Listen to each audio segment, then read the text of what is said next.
Welcome to Peel and Reveal, the podcast where we share stories of joy, purpose, and self-discovery. I'm Annelie, and in this episode, I'm talking with Francie Fishman, also known as Francie LaFlow, the founder of Pure Flow Yoga in Bali. Francie's journey is extraordinary. After an acute trauma left her without a voice for over a year, she found healing and transformation through yoga, music, and self-expression. Today she shares that same healing power with others through retreats and trainings around the world. I first met Francie in Ubud when I joined one of her classes, and I was blown away by the energy and inspiration she brought to the room. It was one of those experiences that stays with you.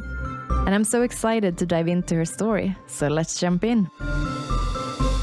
So welcome, Francie. Thank you so much for having me here. So I love to dive, right into the deep stuff. And I assume like this trauma that I've read about was a big thing for you. So can we start there? What happened and how did it affect you? Just dive right in, shall we? Yes. Yeah, look, so I've learned over the years that there's two main forms of trauma. There's developmental trauma, which is trauma that kind of happens for, too much for too long. And then there's acute trauma where something happens suddenly. And so in this case, I had something quite acute happen.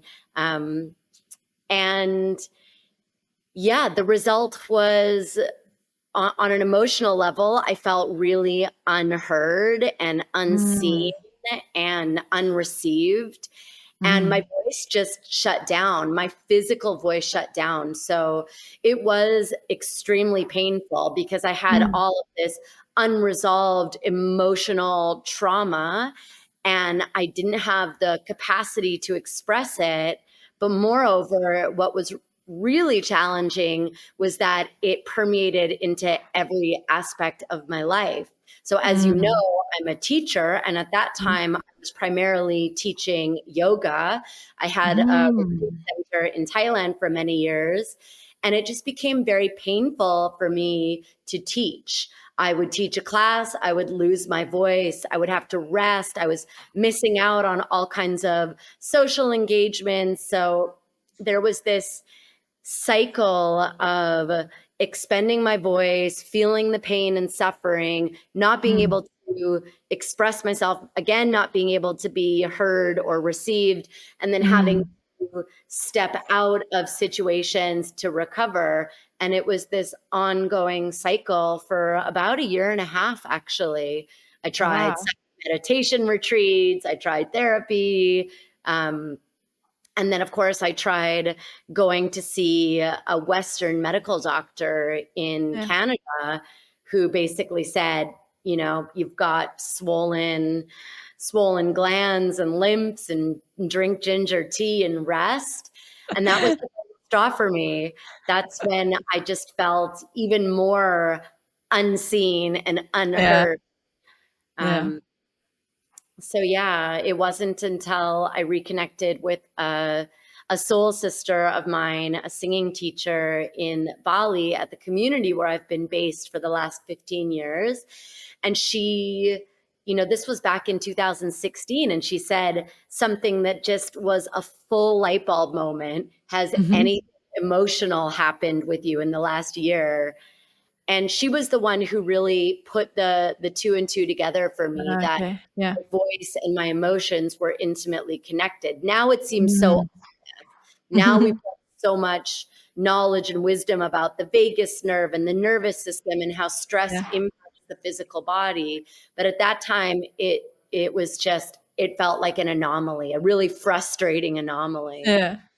Well, I think like for you, that's maybe super like evident now, but I think for a lot of people, it still isn't. Like, as you said, I mean, if I would lose my voice, I would probably go to a Western doctor first. And then, so I think for many people, it isn't as kind of normal, the connection to the vagus nerve and all of that. So let's talk now, like everybody doesn't know how this works. So like when you kind of figured out that it was connected to something emotional, what did you you thought it was only physical to start with, and that was kind of how you approached it from the beginning. And then you're nodding now, so I'm assuming that's yes for those who can't see you. And then after, when you met her, then you realized it was something else. So how did you go about it then? Like, from realizing that it was maybe tied to something emotional, how did you go about fixing it? Well, I would have to say that it still is an ongoing journey, and there still is a lot of trial and error because Mm-hmm. it was such a physical manifestation of my Mm-hmm. stress and emotion. I mean, the most obvious and important thing for me to do was to self-care, to Yeah. make sure that I'm getting enough sleep. A big one Mm. for me, that I'm drinking enough water, to make sure Okay. I'm not exacerbating my physical voice. For me, Mm. still, when I am out of balance in my Mm-hmm. nervous system, if I've stayed up too late or if I've just been pushing it, the first thing that happens for me is that my throat closes, my voice gets rough and tender. So self-care is, number one. The Yeah. second has just been to really explore with a lot of depth and a lot of presence and a lot of patience and willingness Mm. that is blocking me, and all of the reasons why that stress manifests in my throat. So, on the most Mm. basic level, the energy of the heart, of the emotions, is that it wants to come up and out. But Yeah. when we let the emotions come up and out, we push them down, Yeah. and it becomes dis-ease or illness. Mm. Yeah. And to be honest, over the last few years, I felt like, oh, it was that situation where I really closed down, or it was that situation. But with all due and loving respect to my family, I do realize more and more, the more work I do on myself, how deeply rooted all of these kind of manifestations of trauma are rooted in childhood. And I grew up Mm. in a household where there was a lot of screaming and yelling, where my voice Mm. wasn't heard or received, that I did have to scream to be heard or else shut Mm. down to protect Mm. myself. Yeah. So I have to admit that this journey of healing the voice and understanding the relationship between stress and the voice, it's a Mm. rabbit hole, and it's Yeah. not Okay. hearted. You know, it Yeah. really it really reflects our journey of worthiness and our Mm. willingness, capacity to confidently take up space. So Mm. little by little, I work on all of these things again and again and again. I'm still on Mm. the journey to vocal Yeah. healing and Yeah. awakening. So, Okay. Oh, that's yeah, beautiful, though. I yeah. think for we're gonna go back to your journey, but for people, I mean, I've been to your class and it was absolutely amazing. So, so I know about this a bit, a tiny bit. I just got a glimpse. But for people who haven't like been to one of your classes, what do you work with and why do you do that? Mm. Well, I'm so excited that we got to meet in one of my classes, and thank you for having the willingness to be there, because I think that primarily is the first step towards Mm. healing, is your willingness and desire to heal. The Mm. second thing is, once you arrive in that space that I'm holding, I offer you full permission Mm. to make mistakes, to take up space, to get the melody wrong. Something I often do at the beginning of my classes is I tell people to open their hands and I toss them 10 invisible mistakes, and I encourage them to use up all of their mistakes and to know Mm. that I have an infinite supply should they need any more. Because Yeah. what I'm really inviting people into is the spirit of play. Play Yeah. is how we learn, it's how we grow. It's there's a quote from Catherine Purvis, and I'll get it a little bit wrong, and you could maybe fact check it later.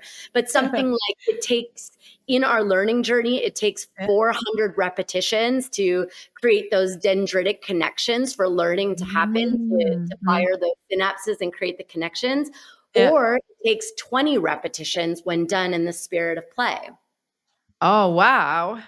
So I highly encourage play.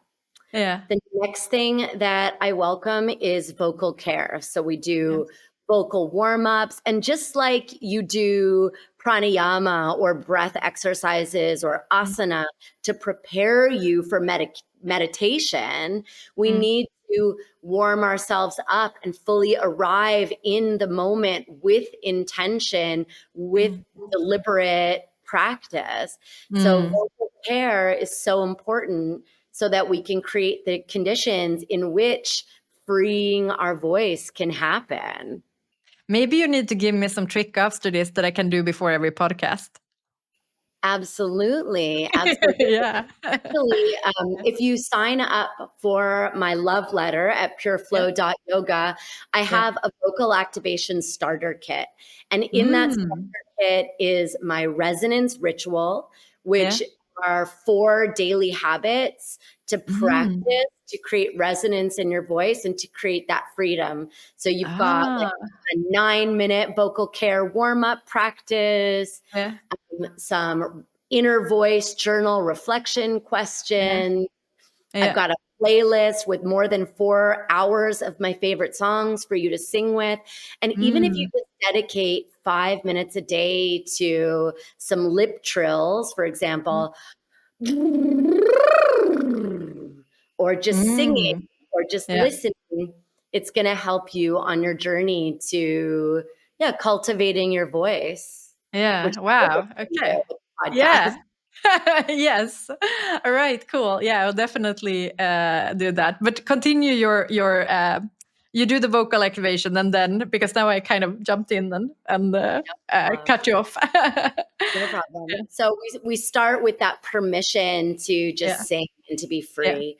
And then we move into vocal care and vocal warm-ups and just dedicating our practice to the altar of our own heart. So many people, one of the top fears of all humans is that fear of public speaking. So imagine the fear of public singing. So here you are in a class with people all around you, and everyone's got this element of self-consciousness, which is so normal. It's so human. And once we recognize that connection to our humanity, I think it also helps us to relax.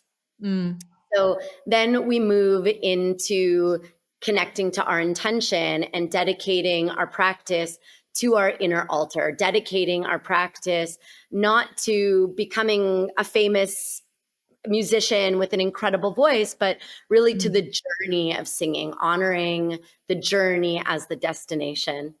So to do that, we connect with our prayer, and then we move into some toning. Usually I'll start with the sound of Om, or the seed sound, the beach sound for the throat chakra, which is hum, and just getting into a vocal meditation through toning.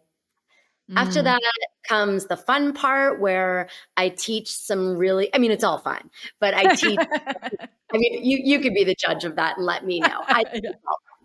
It's fun and very scary. I'm just saying. No, it does. It requires courage, right? And that word "cur" refers to the heart, and it requires getting out of the mind and our fear of judgment, the fear of what other people think, the fear of making mistakes, the fear of sounding bad. It takes that journey to move from the head to the heart requires this slow opening. Healing can only happen when we feel safe, when we feel like there is the space for us to be who we are, that permission. So really a good chunk of the class, I'd say like the first third of the activation class is dedicated to creating a safe space in which people can feel free to let down their guards and travel the infinite corridors of the mind down through the voice and into the heart. And so then we begin to sing really simple songs. So I love medicine music, rainbow songs, heart songs, mantra, something that you can repeat over and over and over that either has intrinsically an uplifting vibration or uplifting words or affirmations, just to help the mind chew on something that's going to be uplifting.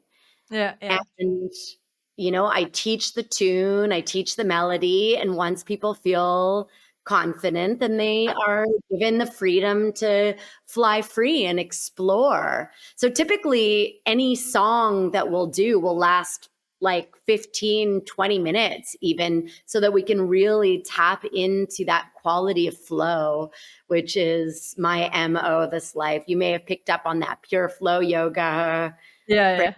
Flow. Yeah. I'm launching my own podcast soon, the flow frequency. So Nice. I'm all about flow. Yeah. Just that Yeah. state of timelessness where you're letting go of the structure. You start with structure, but then you're able to let go of structure and find new levels of freedom and joy and connection. Yeah. I remember. Can I say what happened? What you did in the end of the class? Please. Because after you had done that, that was kind of fun. You start to kind of loosen up. I think I loosened up somewhere around maybe the third time of that same song or something. But then at the end, you had us all do a solo of like a few like tones or notes or words. I don't know what to say. And I remember I was so scared of doing that, but I still did it. And kind of you creating that space to be able to actually what I'm saying is I actually sang. It was just a few words, but to a room of people, and that was so scary. But you creating that space and doing that was amazing to get from like nothing to that in a class. So yeah, that was pretty cool. So it's fun to hear like how you're building up to it now, to see like how much structure it was to be able to get people to do that. And chances are, if people listen to this podcast before they come to practice with me and they think, "Oh my God, I'm going to have to sing on my own," it I'm might deter sorry. them from what. No, it's okay. It's okay because there's always that atmosphere of permission, right? You Yeah. can choose to do it or not, and what I find is that most people like yourself who do choose to do it and Yeah. choose to bring yourself to that edge and really challenge yourself, the most common word I hear is surprised. People Yeah. are so surprised that they had it in them, surprised that they had the courage, Yeah. but it's a surprise mixed with delight and Yeah. this quality of breaking through some barrier that's been blocking you from fully stepping into your full expression. So I Yeah. like to give people those little wins. Yeah. No, it's just I very, do it. very beautiful. Yeah. And I loved also how you created the space where I mean, I think there was someone probably who didn't do it, but like that most people dare to do it. And as you say with public speaking, I mean, for most people it's terrifying. I'm more okay nowadays with public speaking. I'm horrified of public singing. So I have to work on that part.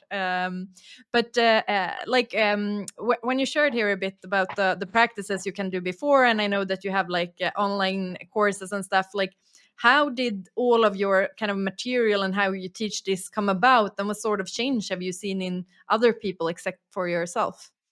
Yeah. So my work is rooted in yoga. I started singing in this way through kirtan and mantra chanting when I first moved to Bali. I guess it was 2010, so 14 years ago, 15 years ago at this stage.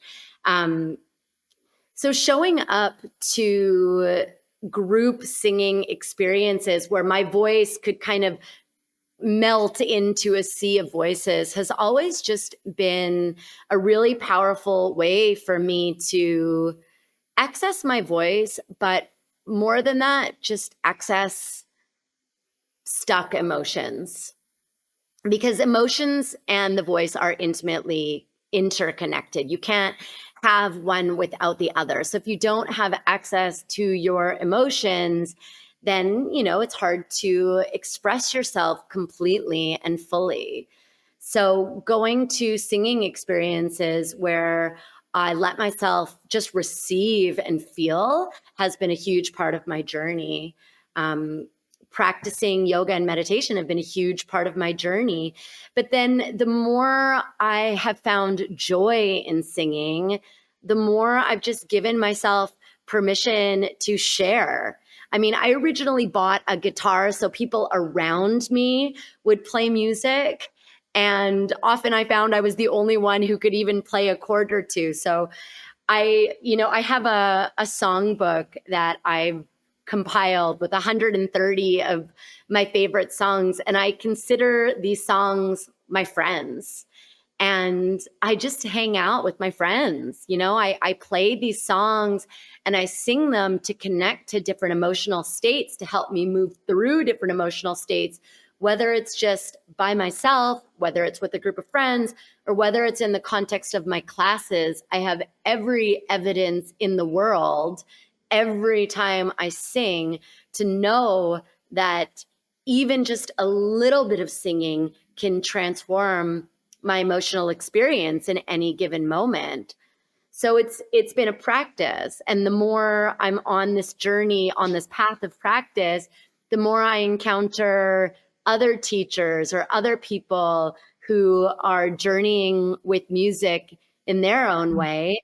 And as a personal student, I'm always learning from people. I'm Yeah. always studying. My latest deliberate study was a trauma a course called Compassionate Inquiry with Gabor Mate.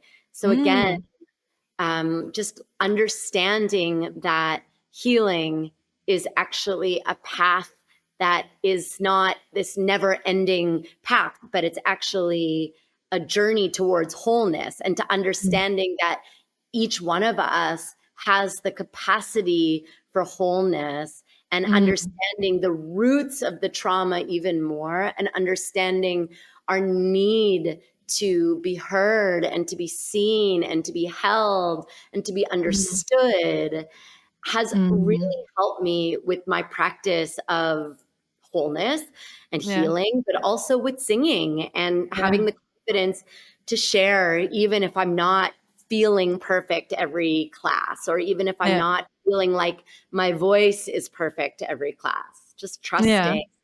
trusting Yeah. that really the journey is the destination, and letting Yeah. go of the rest.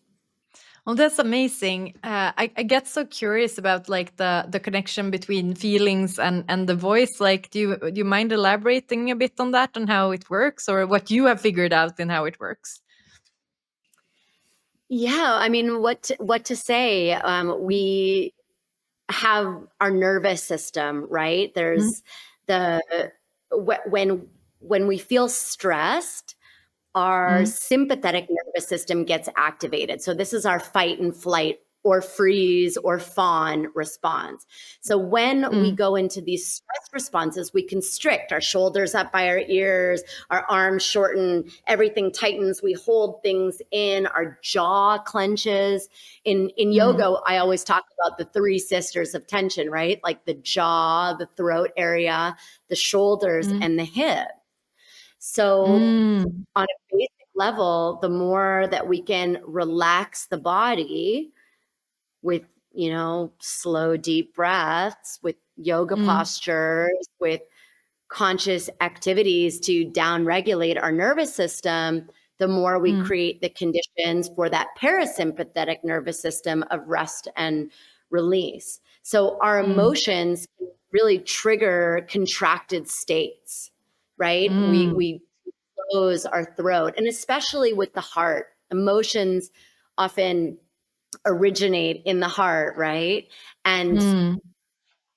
And so when we move into that constriction, it affects our voice. It affects everything, as I just expressed. And so singing has a way of toning our nervous system, even just simple humming.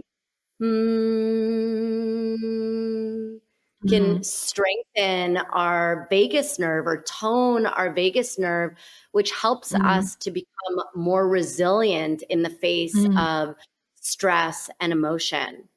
So when we ruminate, when we're in our head going over the story that happens, we're activating that emotion over and over and over again. So the more that we can turn to the practices of down regulation, like yoga, like singing, like breathing, the more we can come back and create a baseline state of resilience and relaxation. So does that help to explain it a little bit?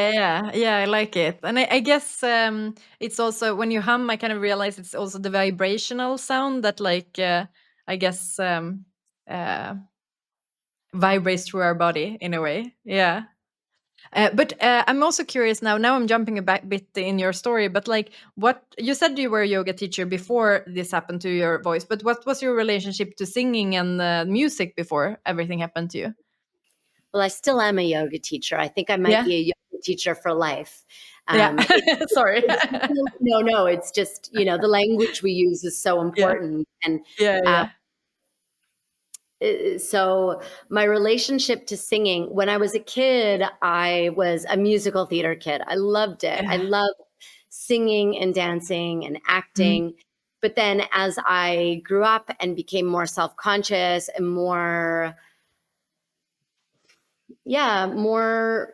I had a lot of issues with self-worth, and I mm, really closed down, and that reflected in my body posture, that reflected in how I showed up. mm, And it's still something that I work through, it's not something mm. like, tick, I've healed it, done forever. Oh, I There's a wish it was like that. but that's why yoga and all of these things that we're talking about, they're Yeah, lifelong practices. We can yeah, upgrade our baseline level. But yeah. ultimately, when we move into stress, when we move into lower levels of mental health through emotion or adverse events in our lives, we default to our baseline. But at Mm, that time, when I was younger, I wasn't as self-resourced. mm, And I spent a lot of time in anxiety and depression, and I really closed down. mm, And something that you were mentioning earlier, just the toning and mm, feeling the vibration. mm. The opposite of flow is stagnation, right? Yeah, Stuck yeah. energy is what becomes dis-ease or illness. Mm, And so we mm, need movement to break up that stagnation, so there's mm, flow. So we need to raise the vibration. We need more vibration to move any dense or stuck energy. And so mm, it was early on in living in Bali in mm. around 2010 when I Yeah, started to live in a spiritual community that was devoted to expression and really living yoga, not just yeah. studying it, not just teaching it in a class, but really living it. Um, Mm, and in that environment, I had a lot of friends who were playing music. mm. And I remember just feeling like, I want to play. I want to play with the kids. I wanted to be a Yeah, part of it. yeah, And yeah. I had a friend at the time, and we were at her house, Mm, Samia, and she was playing the first song I ever learned on guitar. So the song is "We Are Opening Up in Sweet Surrender." mm, And we sang the song for about 20 minutes. mhm. And I was just high as a kite on singing. Nice. And I realized, or she expressed to me, that I too could learn to play that song. It was only two chords, A minor Ah, and yes. G. Okay. And I just went home where I had the guitar kind of gathering dust in the corner that Yeah. somebody had gifted me. And I Yeah. just thought, I can do this. If she could do this, I can do this. It's 2 chords. I can do Yeah. this. Yeah. And I taught myself that one song and I sang it over and over and over and over again. And then I started sharing it and other people started singing with me. Yeah. And when I really started to re-embrace music as a part of my spiritual journey, as a part of my joy cultivation journey. Yeah. And I started slowly integrating it into my yoga teaching around that time as well. I love that. I especially because I have a guitar and I need to learn some songs. So I'm like, I'm gonna write down what that was called after this, and I'm gonna go learn it. I have an A minor G medley. So I have like 10 or 15 songs that are Yay. all A minor G. Oh, And that's perfect. my goal this year is to just do like a one-hit wonder recording. I have all of the songs compiled on a doc, and I'm going to record that for people who just want to start somewhere. Yeah. Start Yeah. before you're ready. It's not complicated.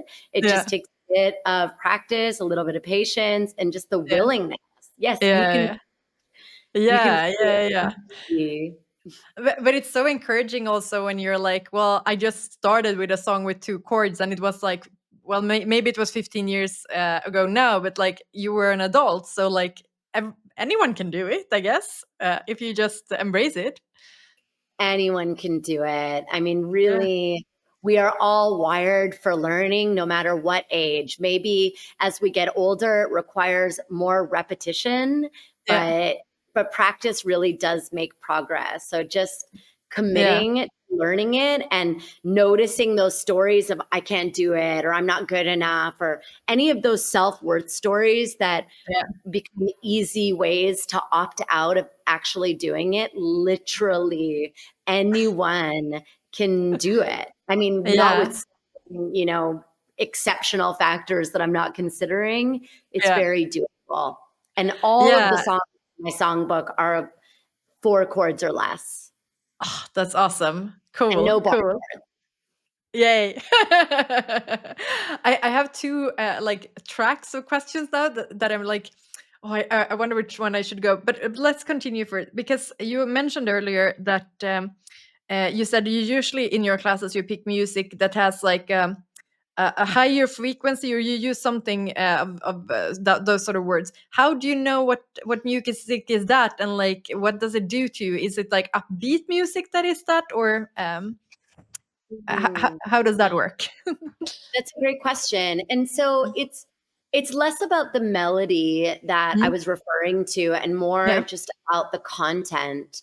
So Mm. um the choices that I have for songs are either positive affirmations, Mm. their mantra from the yogic traditions, Yeah. or their rainbow songs or medicine music songs. So this Mm. means that there's, you know, the most popular song that I'm singing at Okay. the moment that I'm recording Yeah. later year is all I have to do is open my heart wider than ever before. Ah, okay. Yeah. So in this is coded Yeah. a beautiful vibration and reminder of Mm. where we're trying to get to. So Mm. it's not about negating emotion or spiritually bypassing anything Mhm. authentic that's happening, but it's Mm. for the practice, just focusing on the kinds of feelings that we aspire to have, feeling Yeah. abundant, feeling joyful, feeling connected, feeling safe, feeling worthy, feeling beautiful. So the Yeah. more we can program our consciousness with, positive feelings towards ourself and towards life, Yeah. in general, the more joyful we can be. So Yeah. it's, it can just be sounds. It doesn't even have to be mantra or affirmation, but I do like to work with words because I Yeah. often feel like it can make it even more meaningful for someone. Yeah, more clear maybe where we're going. Yeah. Gives Yeah. it something to the mind likes to attach and to tether and to understand logically. So if Yeah. you're understanding, all I have to do is open my heart wider than ever before, you sing it again and again, and you start thinking, oh my God, all I have to do is open my heart wider than ever before. And so again, with that repetition, Yeah. it kind of helps us to drop out of the mind and into the embodied flow of the Yeah, practice. yeah. Yeah, yeah, that makes sense. That makes a lot of sense, actually. Yeah. You mentioned also rainbow songs. What is a rainbow song? That's a wonderful question. So, hippies around the world Yeah. have been gathering, I don't know for how long, but all around the planet, just Yeah. gathering in these kind of informal festivals and Yeah. singing around fireplaces and sharing these simple heart songs. So, Ah. when I refer to a rainbow song, what Mhm. I'm really saying is that I may not know the human who is the channel through which this specific song has come through, or in Mm. non-hippie language, who wrote this song. Yeah. All right. All right. Yeah. But people around the world are singing it, and they know this melody and they know the feeling in their heart, and they're Mm. sharing these songs. So I consider myself a song carrier, someone who Mm. really holds a lot of these songs, a lot of these Mm. keys that unlock people's hearts and minds. And Mm. there's a lot of people out there like me who just Yeah. adore these songs, but Yeah. aren't necessarily sure of who exactly wrote them. But we Yeah. want to honor the lineage and we want to honor where they came from. Yeah. So we often refer to them as these rainbow songs, just connecting Ah. to this rainbow tribe of people who are Yeah. all about unity and connection and peace and love. I love that. So I wanted to ask you because you said that you moved into a yoga community and also started living yoga. So for people who more study yoga or maybe just practice yoga, what would you say it means to live yoga? Mm. Yeah. So what I said actually is that I moved into more of like a spiritual community. So Yeah.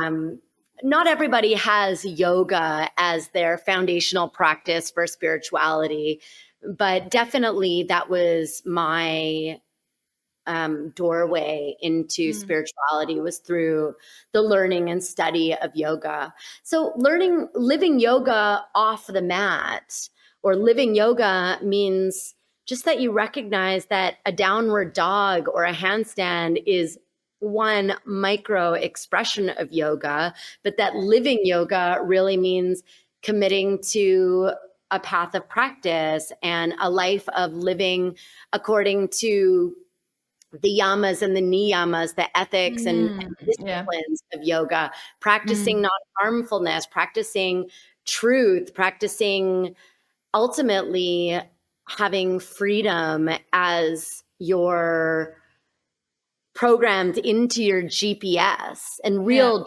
true spiritual liberation, which basically requires years and years of dedicated practice and recognizing when you are in your humanity and having compassion and forgiveness for yourself, but orienting yourself towards behaviors that are more aligned with the highest good and the highest truth.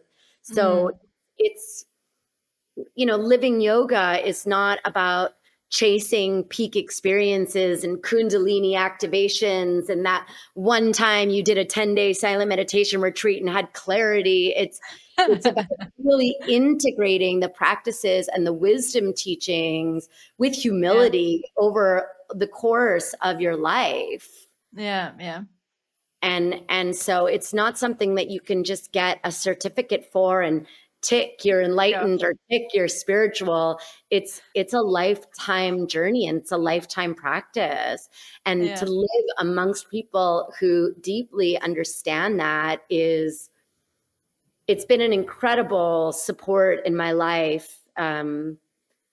an incredible boon, an incredible luxury in many ways. I know not everyone has such a fortunate gift this life to be completely surrounded by people who are absolutely dedicated to their spiritual practice, but that has been my path, and I still suffer, and everybody still suffers, but it definitely, the people that you surround yourself with create that field of vibration, which becomes your baseline state. So I've been very, very fortunate with my community, for sure. Yeah. So continuing on that with the baseline state, throughout your life, how has your baseline state shifted, and like what has been like the major reasons for that shift, would you say?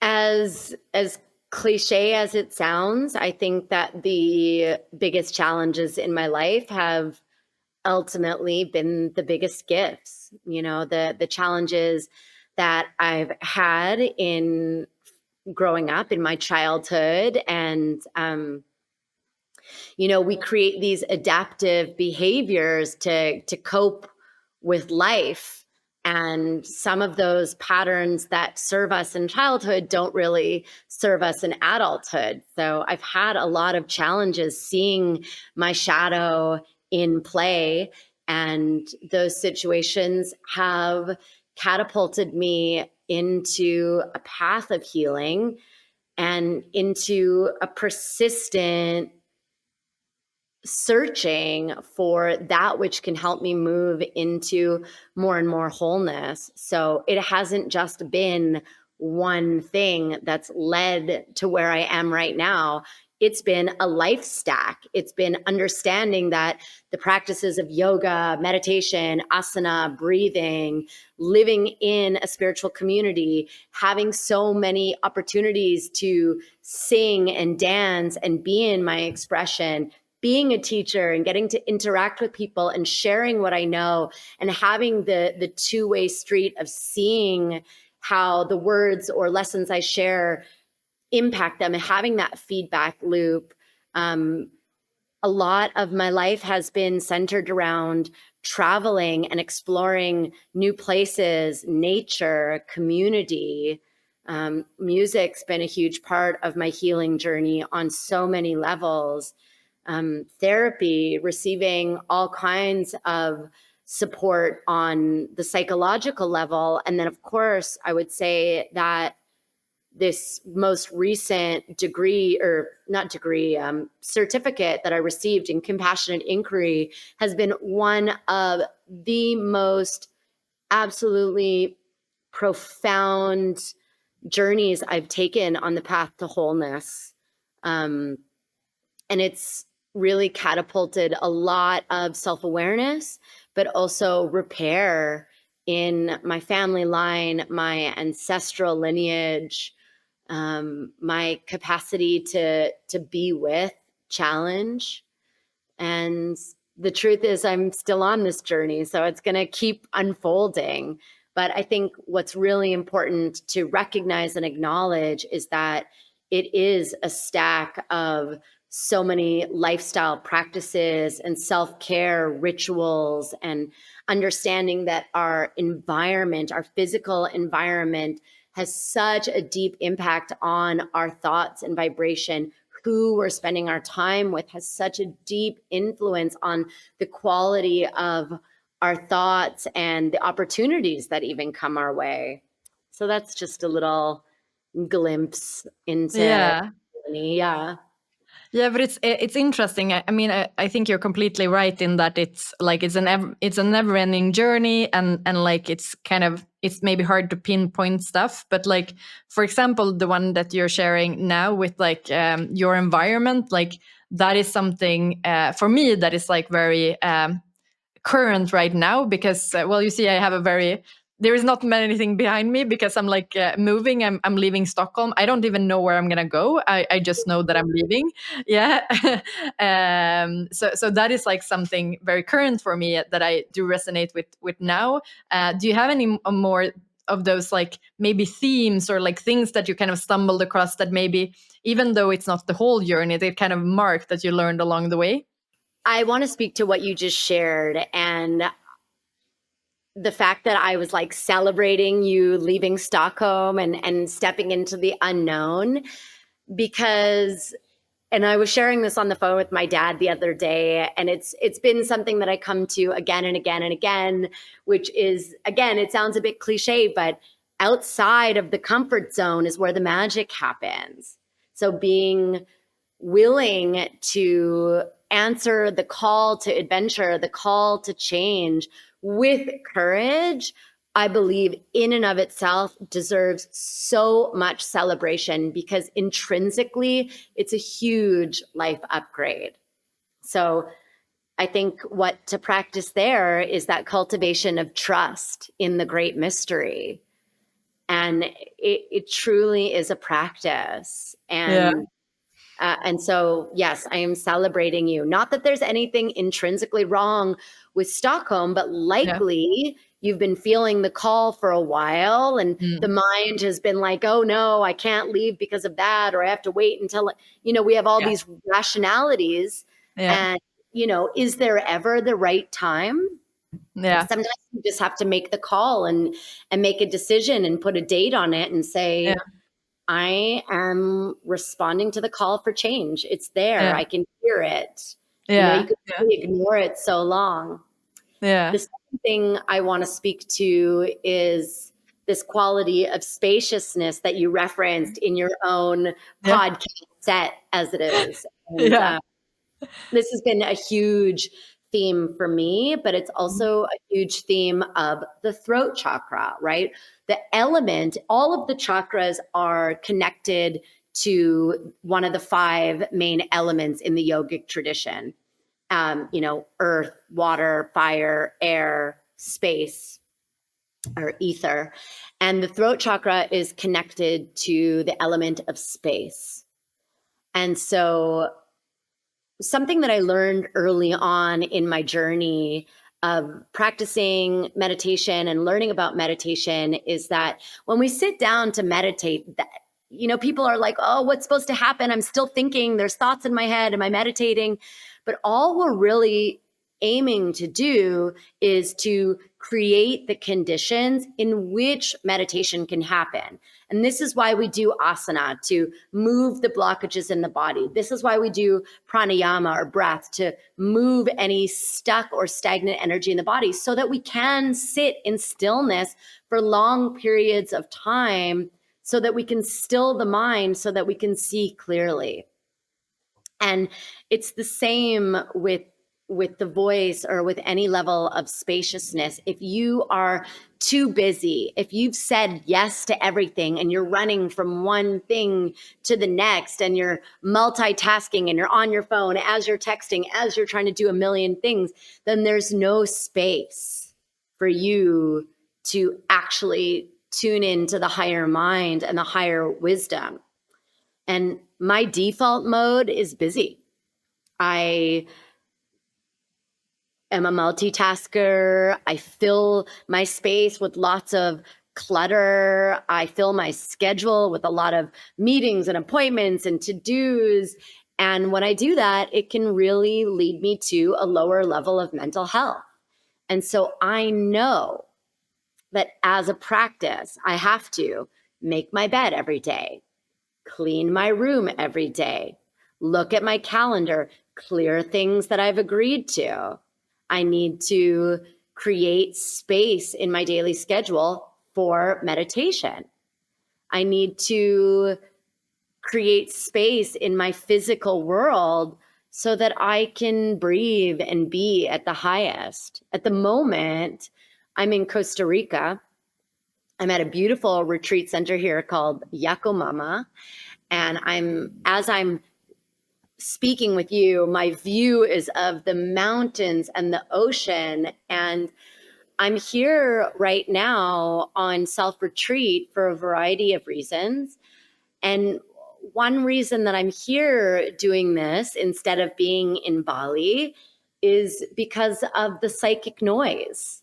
In Bali, there's lots of ceremonies happening all the time. There is a huge expat population with 10 different events happening any given night, an ecstatic dance, a kirtan, a cacao ceremony. There's so much going on in the field that sometimes you don't even know what is your thought and what you're picking up from other people. So for self-care, for creativity, it's so important that you create spaciousness in your field. I'm realizing that I forget the original question. Me too, but I was like, I so resonate with this, so I don't care. It was relevant. Something Yeah, about no, I asked you about like the pointers on the journey, like like create that kind of the stood up. conditions. Create Yeah, the conditions in which you can yeah, flow. Create the yeah, conditions in which you can access your highest self. yeah, yeah. No, I love this. I've been reflecting on it from another point of view, similar but not really the same, where I say that we have so much impression every day. So like we talk to people, we see things, we look at our phone, like but we have never any time to like kind of let it circle out. So we kind of just like stuff ourselves and until it's like it's just filled. So it's not exactly the same of what you're saying, but it's similar, and I like what you're saying because I can build on my kind of thought of how I saw it from the beginning. I So think it's entirely relevant. You know, yeah, we fill ourselves with these cheap dopamine fixes and yeah, endless scrolling and endless consumption that we actually yeah, don't have the space within ourselves to have original thoughts or creative expression in the way that we yearn for often. yeah, yeah, yeah, definitely. So another thing that came to me that you talked about is like kind of the playfulness and stuff, and this is something that I kind of realized with myself, but haven't really found the path for yet. But I kind of realized that I lost play. Mm. I lost the ability to like just run out and play, or like even I can feel it a lot with my puppy because she plays all the time, like literally all the time. I think she just like had something ruined behind me, so I'm not even turning to see what it is. I just heard it and I'm muted. But she finds playing everything, and I find like playing nothing. And I think that many people around me, maybe in Stockholm, that aren't in such a space where you are, can kind of resonate with that. So like, have you ever felt like that? And if so, like, what was your journey back into play? So Yeah. Well, have one of the core gifts that I came into this life with is my enthusiasm and my sense of play. Um, for a long time, I worked with children. I was a school teacher. I was a professional hula hooper for almost a decade. And so for me, cultivating play and helping others to cultivate play has been a core mission because I see how powerful and how necessary it is. There's something about becoming an adult where we push play to the side and kind of judge it as not being mature or grounded or responsible. And the consequence of that is a lack of joy. And, people living to work rather than working to live, yeah, right? And so I would say rather than that you've lost the ability to play, I think yeah, that you've lost the practice of yeah, play. yeah, And what's important is to deliberately cultivate it. yeah, Think about what it was like when you were a kid and what you were drawn to. Did you like coloring? Did you like dancing? Did you like making up stories? And then just bringing some element of that yeah. childlike aspect of yourself into your everyday for 5 Yeah. minutes as a Mm. discipline. And remembering Mm. being childlike doesn't mean that you're childish, Yeah, because yeah, now you're approaching it with a sense of deliberate maturity. You're cultivating your own psychological wellness and health by going forward in the direction of that which opens your heart and lights up your soul. Yeah. And so, yes, I think that we need to play more. Yeah. We absolutely need to play more. And from that play, we can receive so much energy, so much insight, so much connection. And ultimately, the goal of yoga, the word yoga literally means to yoke or union or connection. So the purpose of yoga is to come into connection.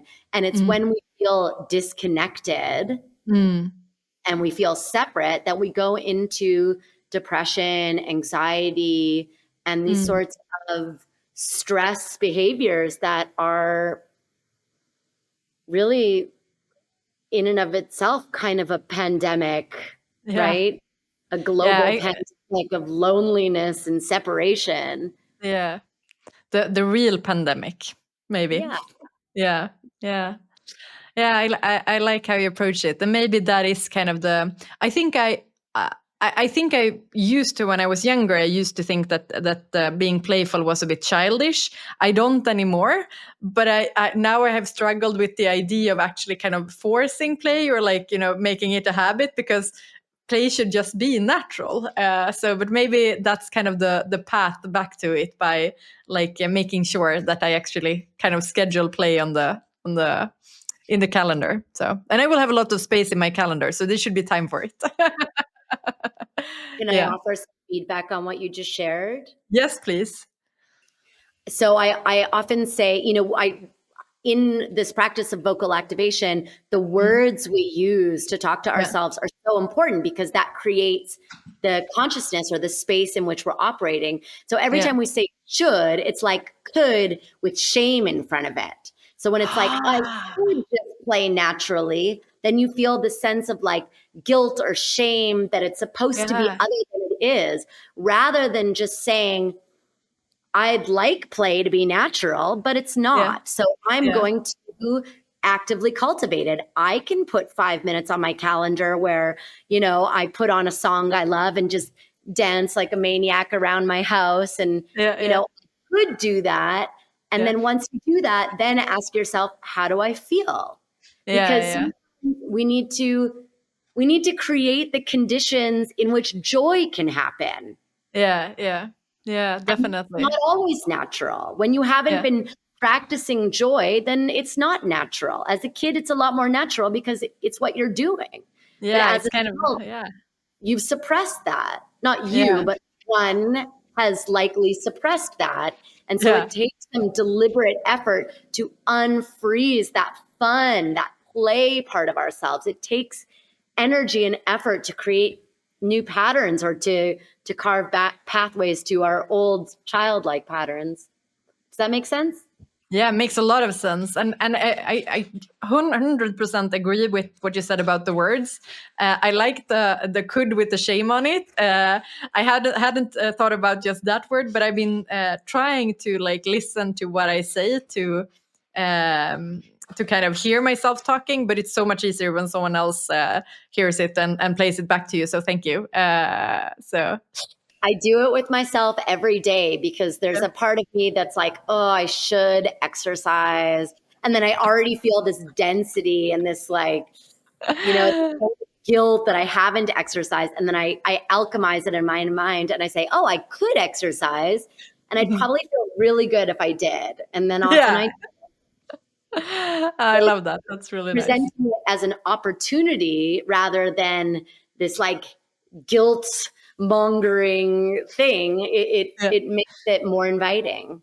Yeah, and more fun. For me anyway. And more fun, yeah. Yeah, definitely. Yeah. I'm here. I want to have more fun. I think that's why I like. I think I want, I want more out of life than the rat race and stuff. So I want more fun and all of that. So I guess that's part of why I'm doing this. But time is moving fast. So I have a few kind of rounding off questions. I do. The first one I always ask is, what should I have asked you about that I haven't asked you about? Well, that goes right into that should piece, doesn't it? I know. Just realized, or I actually didn't realize, but when you said it, I realized I'm like, okay, what could I have asked you about that I haven't asked you about? I mean, it's an infinite life full of many layers. It depends what you want to know. I've led a very colorful life that's been guided by joy and play and community and fun. Is there anything else that you'd like to know about my journey that could inspire you? I think like I've had the opportunity to ask so many questions, and I think like the theme that I hear through all of this is of course fun and play, but also that like you're always learning and it's always a journey, and I think that kind of curiosity in that is just very inspiring. So I'm very happy to have listened to your story. So And that quality of curiosity is yeah. something that is really guiding me on my path. I learned that, some quality of curiosity activates the same, whether it's dopamine or something that, when our heart is open and we're falling in love. So curiosity is what keeps us young into our old age. And as soon as we think that we've figured it all out and that we've understood life and that we can, like, again, with the ticks, that's when we begin to stagnate, right? Yeah, that makes sense. That makes a lot of sense. So Yeah. curiosity helps to keep everything in flow. Yeah.